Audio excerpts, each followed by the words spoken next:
সাঙ্গবীর গল্পপাঠ চ্যানেলে আজকে আপনাদের জন্য রয়েছে লরেঙ্গল ওয়াইল্ডের লেখা লিটল হাউস সিরিজের দ্বিতীয় গল্প ফার্মার বয়ের ৭ম পর্ব।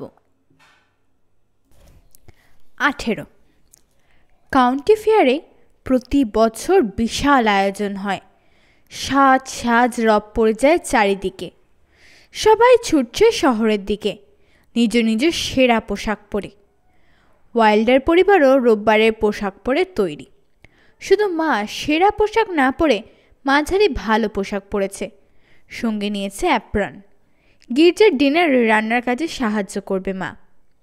বাগের সিটের নিচে জেলি, আচার আর মোরব্বার পাত্র রাখা হয়েছে। এগুলো মেলায় প্রদর্শনের জন্য নিয়ে যাচ্ছে এলাইজা জেন আর অ্যালিস। অ্যালিস ওর এমব্রয়ডারির কাজটাও নিয়েছে প্রতিযোগিতায় অংশ নেবে বলে। আলমান্সোর বিশাল কুমড়ো চলে গিয়েছে গতকালই বাগানে চড়ে। অত বড় কুমড়ো বাগিতে করে নেওয়া সম্ভব ছিল না।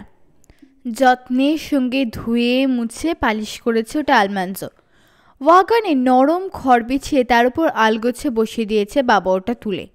তারপর দুজনে পৌঁছে দিয়েছে মেলা প্রাঙ্গণে মিস্টার প্যাডকের কাছে। তিনি এ ধরনের জিনিসের দায়িত্ব নিয়েছেন। রাস্তাঘাটে প্রচুর লোক, সবাই চলেছে মেলানের পথে। শহরে পৌঁছে দেখা গেল লোকে লোকারণ্য। স্বাধীনতা দিবসের চেয়ে অনেক বেশি মানুষ হয়েছে। একটা দুটো রেস দেখতে দেখতেই ৩টে বেজে গেল। বাড়ি ফিরে এলো ওরা। এসেই প্রাত্যহিক কাজগুলো সেরে খেয়ে নিয়ে ঘুম। পরদিন আবার চলল ওরা মেলায়। আরও ২ দিন চলবে মেলা। আজ সোজা তরিতরকারি আর শস্যের শেডে চলে গেল আলমান্সো বাবার সঙ্গে। ঢুকেই শাড়ি দিয়ে রাখা কুমড়োর দিকে চোখ গেল আলমান্সোর। ওগুলোর সঙ্গে রয়েছে ওর কুমড়োটাও। দৈত্যের মতো লাগছে ওটাকে আরগুলোর পাশে।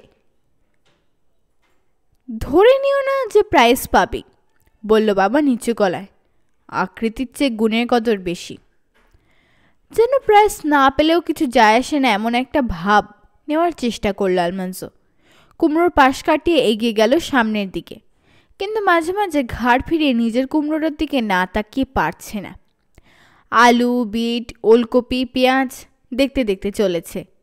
গম, জই, কানাডা মটর, নেভি শিম, সাদা ভুট্টা, হলুদ ভুট্টা, লাল, সাদা, নীল আরও কত রঙের ভুট্টা দেখে আবার ফিরে আসছে। কুমড়োর দিকে অনেকেই তাকাচ্ছে দেখে আলমান্সো ভাবল, যদি ওরা জানতো যে সবচেয়ে বড় কুমড়োটা ওর। দুপুরের খাওয়ার পর চটপট ফিরে এলো সে। বিচার শুরু হবে এখন। কোর্টে বেচাটা লোক ৩জনই বিচারক, বুঝতে পারল আলমান্সো।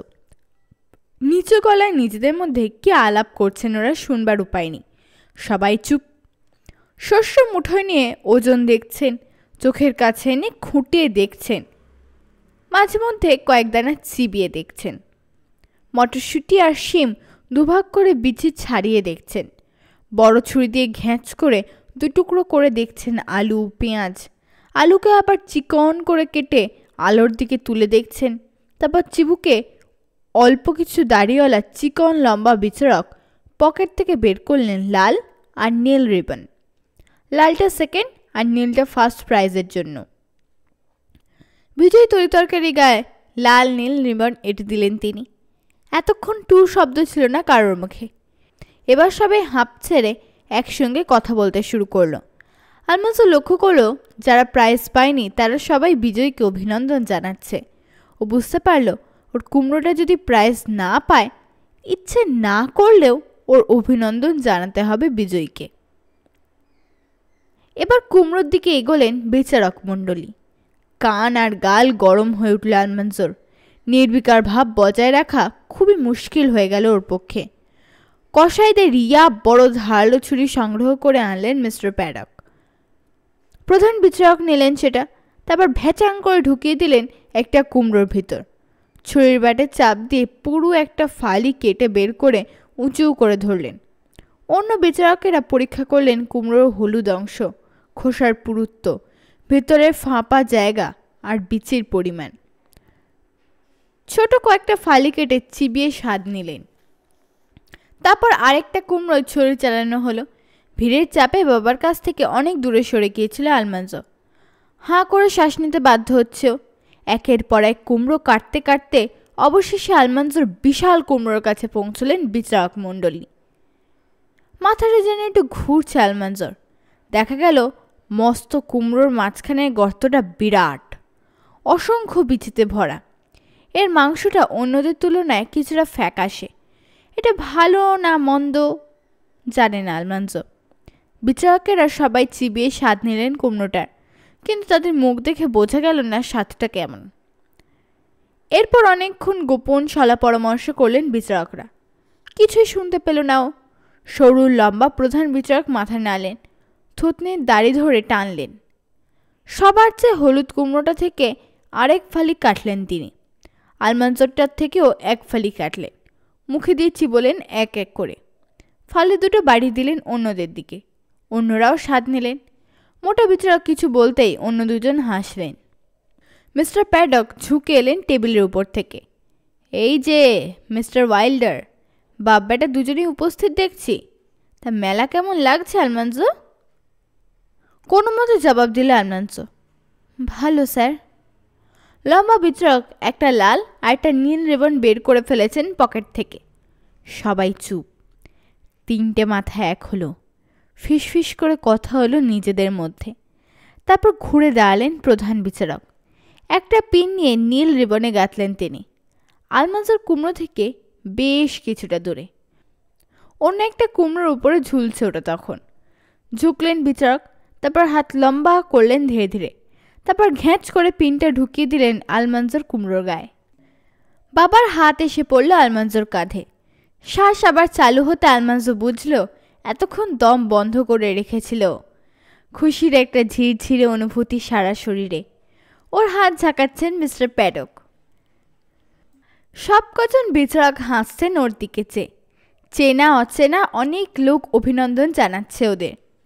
বাহ মিস্টার ওয়াইল্ডার, দারুণ দেখিয়েছে আপনার ছেলেটা। মিস্টার ওয়েব প্রশংসা করলেন। চমৎকার কুমড়ো ওটা আলমাঞ্জো।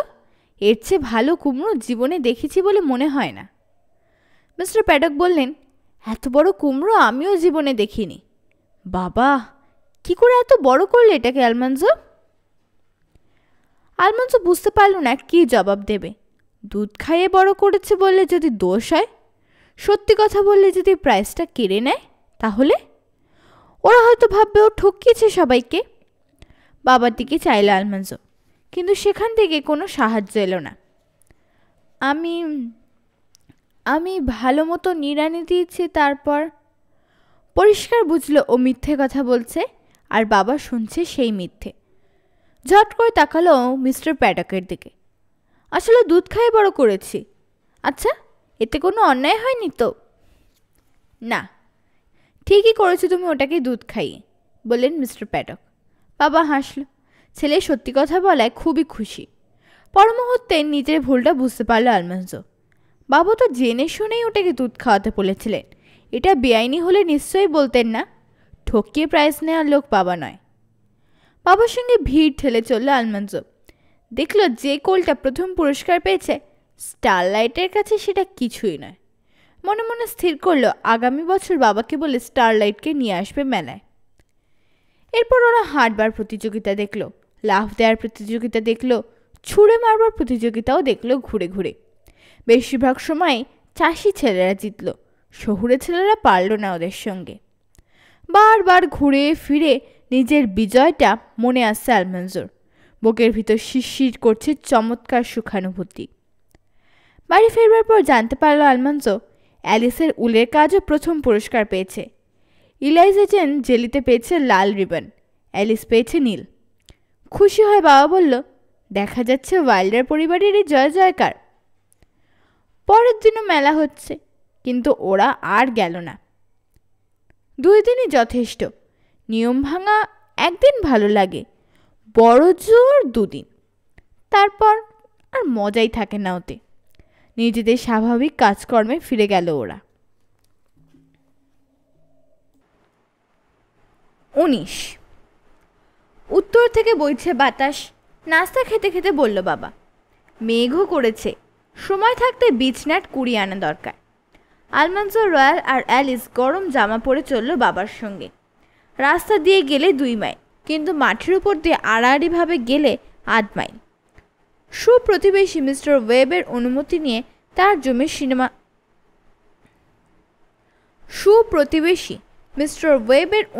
নিয়ে তার জমির সীমানা থেকে পাথরের প্রাচীরের একটা অংশ সরিয়ে রেখে ওয়াগনে করে জঙ্গলের পথে চলে গেল ওরা।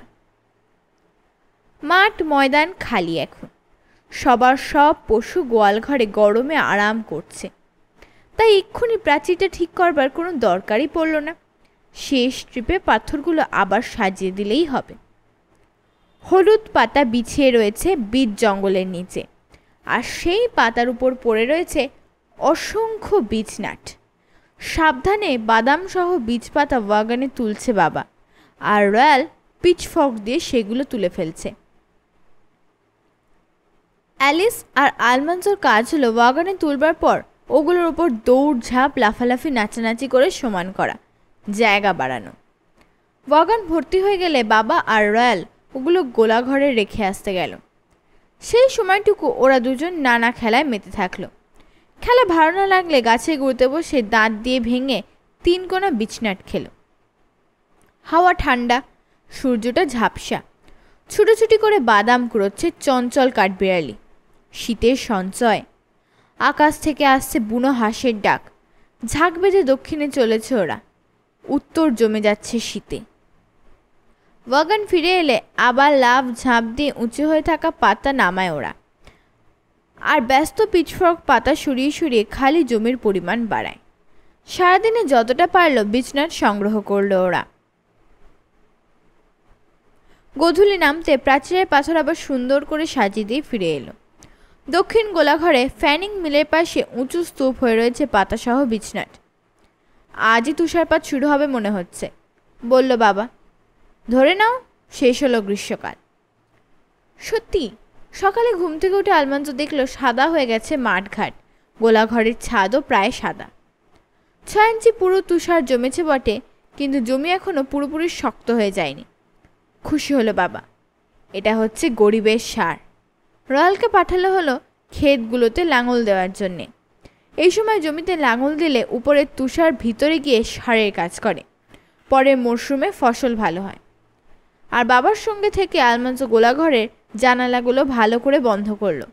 আলগা হয়ে যাওয়া তক্তাগুলো পেরেক মেরে আটকালো শক্ত করে। বাড়ি আর গোলাঘরের দেওয়ালগুলো খড় দিয়ে ছাওয়ার পর পাথর চাপা দিল, যাতে বাতাসে উড়ে না যায়। এসব করতে করতেই এসে গেল শীত। জমিনের উপর জমে শক্ত হয়ে গেল বরফ। এবার শীতের জন্য মাংসের জোগাড় রাখতে হবে ঘরে। খবর দেওয়া হলো ফ্রেঞ্চ জো আর লেজি জনকে। পরদিন খুব সকালে মস্ত এক লোহার কড়াই এনে গোলাঘরের কাছে 3টে পাথরের উপর বসালো রয়্যাল আর আলমান্স। ওটাকে কানায় কানায় ভরতে 3 ব্যারেল পানি লাগলো। পানি ভরে আগুন জ্বেলে দিল ওর নিচে কাঠ সাজিয়ে। ইতিমধ্যে এসে গিয়েছে লেজি জন আর ফ্রেঞ্চ জো। সামান্য নাস্তা খেয়েই কাজে লেগে গেল ওরা। আজ 5টা শুয়োর আর একটা বাছুর জবাই হবে।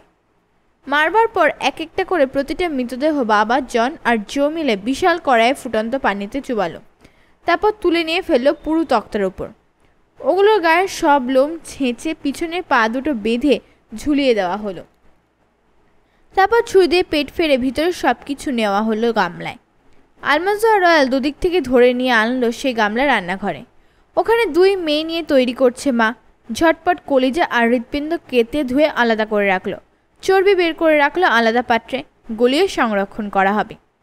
বাবা আর জো সাবধানে ছাল ছাড়ালো বাছুরের। এই ছাল দিয়েই জুতো তৈরি হবে আগামী বছর।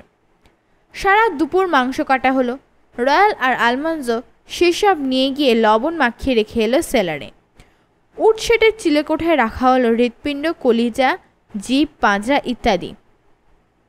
বাছুরের মাংস ঝুলিয়ে রাখা হলো ওখানে। ঠান্ডায় জমে যাবে কিছুক্ষণের মধ্যেই। গোটা শীতকাল একই রকম থাকবে ওগুলো চিলেকোঠায়। যখন যেমন দরকার পেরে এনে ব্যবহার করা হবে। কাজ শেষ করে মজুরি হিসেবে মাংস নিয়ে শীষ দিতে দিতে বাড়ি চলে গেল ফ্রেঞ্চ জো আর লেজি জন। 2 মেয়ে নিয়ে মা রান্নাঘরে ব্যস্ত থাকলো পরের পুরো 1 সপ্তাহ। মাংস, চর্বি, মগজ কোনোটা ভেজে রাখছে, কোনোটা সেদ্ধ করছে, কোনোটা ছেঁকে নিচ্ছে, কোনটা আবার শক্ত চাকার মতো, কোনটা জেলির মতো নরম, কোনটা চুবিয়ে রেখেছে সিরকায়, কোনটা টুকরো করে সচেস বানানো হবে, কোনোটা আবার দেওয়া হবে ব্র্যান্ডিতে। আলমান্জোকে ধরে তাকে দিয়ে মাংস পেশানো হলো কয়েক হাজার টুকরো। হ্যাঁ, ওইগুলো দিয়েই সসেজ হবে। মাংস পেশার মেশিনের হ্যান্ডেল ঘুরিয়ে ঘুরিয়ে হাত ব্যথা হয়ে গেল আলমান্জোর। সেই মাংস সেদ্ধ করে বড় বড় বল বানানো বাবার উটশেটে চিলেকোঠায় রেখে এলো আলমান্জো ওগুলো পরিষ্কার কাপড়ের উপর। ওখানেই জমে যাবে গোল পিণ্ডগুলো। রোজ সকালে একটা করে এনে কেটে কুটে ভেজে নেওয়া হবে নাস্তার সময়। এরপর শুরু হলো মোমবাতি পর্ব। গরুর চর্বি গলিয়ে ঢালা হলো সুতো বসানো কয়েকটা টিনের টিউবের মধ্যে। আলমান্জো ওগুলো ঠান্ডা হওয়ার জন্য রেখে এলো বাইরে। তারপর মোল্ডগুলো গরম পানিতে একটু চুবিয়ে টিউবটা দুভাগ করতেই বেরিয়ে গেল কয়েকটা মোমবাতি। পুরো একটা দিন গেল মোমবাতি তৈরির কাজে। সাজিয়ে রাখা হলো সব জায়গা মতো। আগামী 1 বছর চলবে ওদের এই মোমবাতি দিয়ে। এবছর মুচি আসতে দেরি করছে বলে খুব অস্থির হয়ে উঠল মা। আলমান্জোর মোকাসিন ভর্তা হয়ে গিয়েছে। রয়্যালের বুটের অবস্থা তার চেয়েও খারাপ। পা বড় হয়ে যাওয়ায় জায়গায় জায়গায় চামড়া ছিঁড়ে ফেলতে হয়েছে। এখন ঠান্ডায় পা কনকন করে, কিন্তু মুচি না আসা পর্যন্ত কিছুই করবার নেই। প্রতি বছর এই সময় আসে মুচি।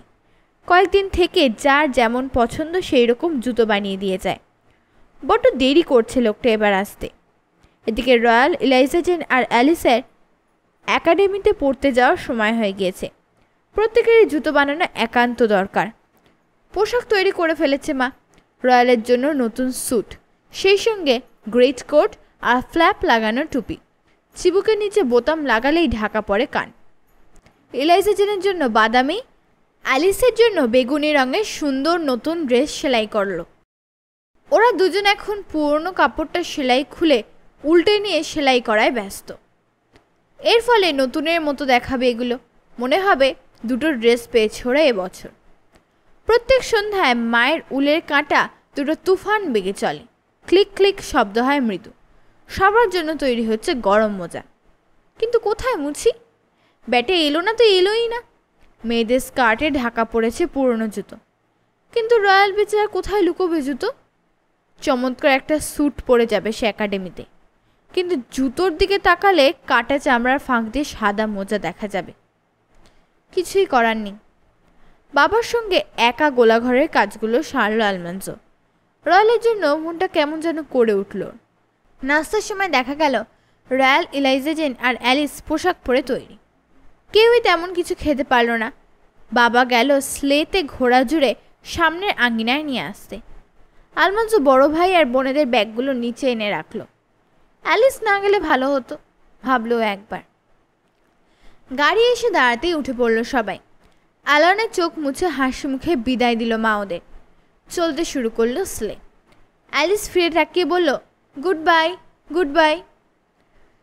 গুড বাই কথাটা শুনে সারাদিন মনটা খারাপ হয়ে থাকলো আলমান্জোর। মনে হলো সব কিছু যেন থেমে আছে, সব শূন্য। বাবা মার সঙ্গে বসে ডিনার খেলেও একা। সন্ধ্যার বেশ একটু আগে থেকেই গোলাবালির কাজ শুরু করলো রয়্যাল নেই বলে। কাজ ছেড়ে বাড়ি ফিরবার কোনো তাগিদই বোধ করলো না আজ, কারণ গিয়ে দেখবে অ্যালিস নেই। মন খারাপ লাগছে আজ এলিজা জেনের জন্য। রাতে বিছানায় শুয়ে শুয়ে ভাবতে চেষ্টা করলো 5 মাইল দূরে ওরা কে কি করছে।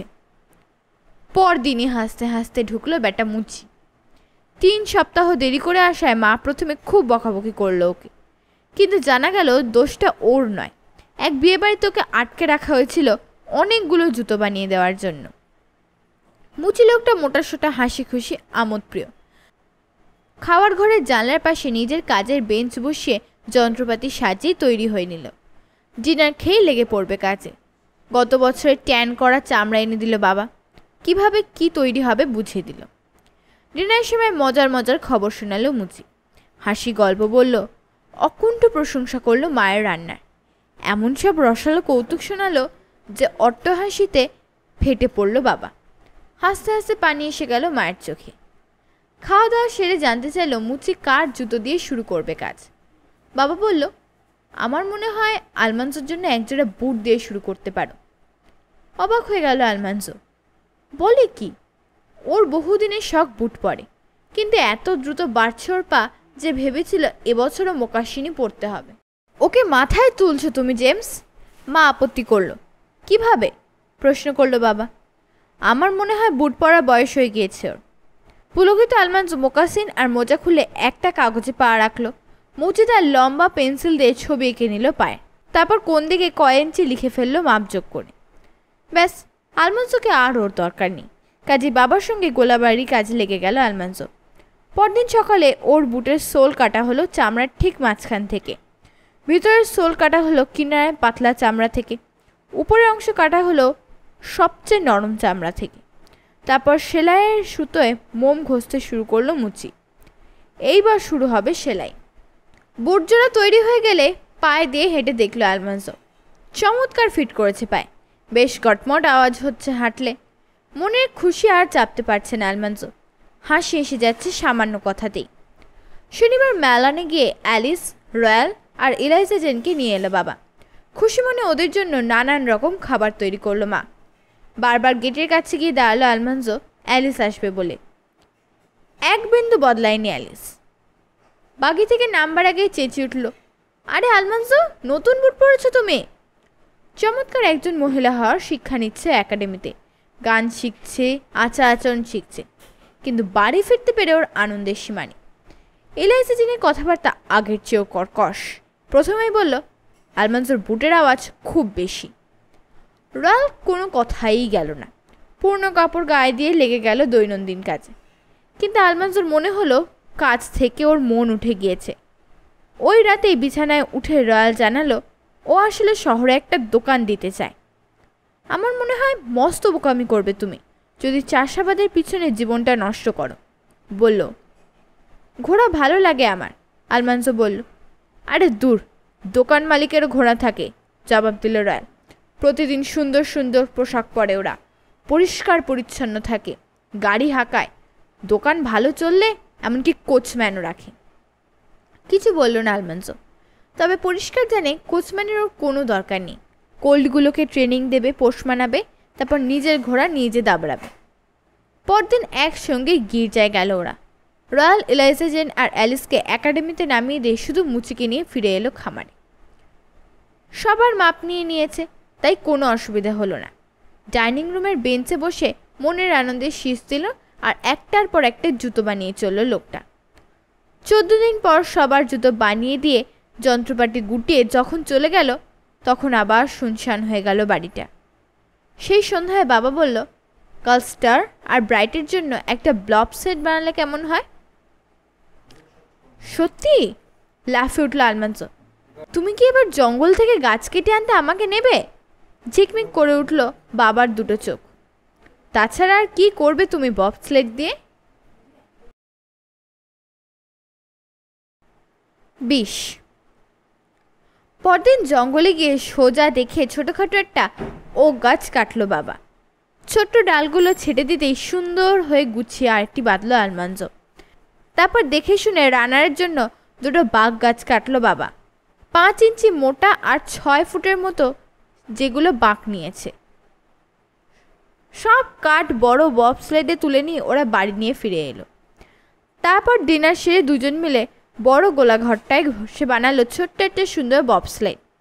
খুশিতে গর্বে লাফাতে ইচ্ছে হলো আলমাঞ্জোর, কিন্তু বাবার সামনে ওটা করা যায় না বলে অনেক কষ্টে দমন করলো নিজেকে। সন্ধে হয়ে এলো বব স্লেড তৈরি করতে করতে। কাজটা শেষ করে পশুদের খাওয়া দাওয়া আর ঘর পরিষ্কারের কাজ ছেড়ে দুধ দুইয়ে ভরা বালতি নিয়ে যখন ঘরে ফিরবে বলে গোলা প্রাঙ্গণে বেরোলো ওরা, তখন জোর বাতাস বইছে, ঘুরপাক খাচ্ছে তুষার, বিষণ্ণ কান্নার মতো শোনাচ্ছে বাতাসের বিলাপ। পড়ুক, আরও তুষার পড়ুক, ভাবছে আলমাঞ্জো।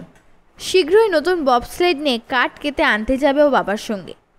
কিন্তু ঝড়ের মতিগতি দেখে বাবা বলল, আগামী কয়েকদিন ঘরের বাইরে কোনো কাজ করা যাবে না, কাজেই কাল থেকে গম মাড়াই শুরু করবে ওরা। আচ্ছা, মেশিনে মাড়াই করলে কি গমের ক্ষতি হয়? জানতে চাইল আলমাঞ্জো। শহরে মেশিন এসেছে ও শুনেছে। কিছুটা হয়, বলল বাবা, তবে আসলে ক্ষতি হয় খড়ের। ওগুলো আর গরু বাছুরকে খাওয়ানোর উপযুক্ত থাকে না। আমি নিজে গিয়ে দেখে এসেছি। মেশিন হচ্ছে অলস লোকের জন্য। হ্যাঁ, তাড়াতাড়ি হয় ঠিকই, কিন্তু আমাদের তাড়াটা কোথায়? এই ধরো আগামী কয়েকটা দিন বাইরে কোনো কাজ নেই, গম মারাইয়ের কাজটা হাতে না থাকলে বসে বসে আঙুল ফোটানো ছাড়া আর কোনো কিছু করবার থাকবে না আমাদের। ঠিক, মাথা ঝাঁকালো আলমাঞ্জো। নিজেরা করাই সব দিক দিয়ে ভালো। পুরোটা শীতকাল ধরে যখনই আবহাওয়া খারাপ থাকবে তখনই গম, জই, কানাডা মটর, জব এসব মারাইয়ের কাজ চলবে। ফ্যানিং মিলের হাতল ঘোরাবে আলমাঞ্জো, হপারের ভিতর বাবা ঢালবে শস্য। প্রবল বাতাসে খোসা বেরিয়ে যাবে সামনের মুখ দিয়ে, নিচে পড়বে পরিষ্কার শস্যের দানা। খেতে মই দিয়েছে আলমাঞ্জো, আকাশে পরিষ্কার করেছে, ফসল বুনেছে, তারপর ফসল তুলেছে ঘরে, এখন মাড়াই করছে। নিজেকে পরিপূর্ণ একজন মানুষ মনে হলো ওর। ক্ষুধার্ত ঘোড়া, গরু, ভেড়া, বাছুর, শুয়োর, মুরগি সবাইকে খাওয়াচ্ছে, আর বলতে ইচ্ছা করছে, আমার উপর নির্ভর করতে পারো তোমরা, আমি বড় হয়ে উঠেছি, কোনোদিন কোনো কষ্ট হবে না তোমাদের। বড়দিনের ছুটিতে বাড়ি এলো রয়্যাল, এলাইজা জেন আর অ্যালিস। এসেই কাজে লেগে গেল সবাই, কারণ এবারের ক্রিসমাসে uncle Andrew, aunt ডেলিয়া, uncle ওয়েলিস, aunt Lindy তার বাচ্চা কাচ্চা সবাইকে নিয়ে বেড়াতে আসছে। দুপুরের ডিনারে সারা বছরের সেরা খাবারের বন্দোবস্ত হবে। মেয়েরা বাড়িঘর পরিষ্কারের কাজে লেগেছে, মা হরেক পদের রান্না নিয়ে ব্যস্ত। রয়্যাল গেছে বাবার সঙ্গে মাড়াইয়ের কাজে। আলমাঞ্জোকে রেখে দিয়েছে মা ফরমাস খাটাবার জন্য। স্টিলের চামচ, কাঁটা, ছুরি ঘষে মেজে পরিষ্কার করা প্রভৃতি ধরে একেবারে ঝকঝক করে তোলা, এসবের ভার পড়েছে ওর উপর। একটা অ্যাপ্রন গায়ে চড়ে অক্লান্ত পরিশ্রম করে চলেছে ও। কাল সকালে ঘুম থেকে উঠেই মোজার ভিতর পাওয়া যাবে বড়দিনের উপহার। ভালো হয়ে চললে ভালো উপহার পাওয়া যায়, নইলে নাকি মোজার ভিতর থাকে ছোট্ট একটা কাঠের টুকরো। রান্নাঘর থেকে এতই সুগন্ধ আসছে যে পানি এসে যাচ্ছে জিভে। পাউরুটি সেকে বের করে রাখা হয়েছে ঠান্ডা হওয়ার জন্য। সেই মনোহর গন্ধের সঙ্গে মিশেছে কেক, বিস্কিট আর হরেক জাতের পিঠে পুলির সুগন্ধ। আজ তো একটা রাজহাঁসের ভিতর বাইরে পুরো করে মশলা মাখাচ্ছে মা, সম্ভবত রোস্ট করা হবে ওটাকে। এক মনে কাজ করে চলেছে আলমাঞ্জো।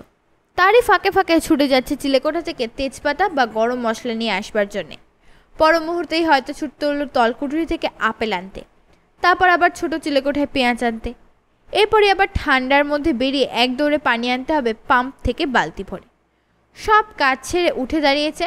এমন সময় আদুরে গলায় মা বলল, বাবা আলমাঞ্জো, স্টোভটা একটু পালিশ করে দাও তো। ঘর বাড়ি ঝকঝকে তকতকে, সবাই ক্লান্ত, ঘুম ভেঙে আসছে চোখে। রাতের খাওয়া হয়ে যেতেই মশলা মাখানো রাজহাঁস আর ছোট্ট একটা শুয়োর রাত ভোর ধীরে ধীরে রোস্ট হওয়ার জন্য ঢুকে দেওয়া হলো হিটারের সঙ্গে চুলোয়। ঘড়িতে চাবি দিল বাবা হাই তুলে। আলমাঞ্জো আর রয়্যাল দুটো পরিষ্কার মোজা ঝুলিয়ে রাখলো একটা চেয়ারের পিঠে, আরেকটা চেয়ারের পিঠে ওদের মোজা ঝুলিয়ে রাখলো অ্যালিস আর এলাইজা জেন। তারপর মোম হাতে সিঁড়ি বেয়ে উঠে গেল সবাই যে যার বিছানায়। খুব ভোরে অন্ধকার থাকতে ঘুম ভেঙে গেল আলমাঞ্জোর। ভিতরে কেমন যেন একটা উত্তেজনা। হঠাৎ মনে পড়লো, আরে আজ তো ক্রিসমাসের সকাল। লেপ সরিয়েই লাফিয়ে উঠল জ্যান্ত কিছুর উপর। কোঁকিয়ে উঠল রয়্যাল। রয়্যাল যে পাশে আছে ভুলেই গিয়েছিল। তার উপর থেকে আছড়ে পাছড়ে নেমে গেল আলমাঞ্জো, গলা ফাটিয়ে চেঁচাচ্ছে, Christmas Christmas, merry Christmas. Night শার্টের উপর প্যান্ট পরে নিল। রয়্যালও খাট থেকে লাফিয়ে নেমে একটা মোম জ্বাললো, এক থাবা দিয়ে ওটা ছিনিয়ে নিয়ে ছুটল আলমাঞ্জো সিঁড়ির দিকে।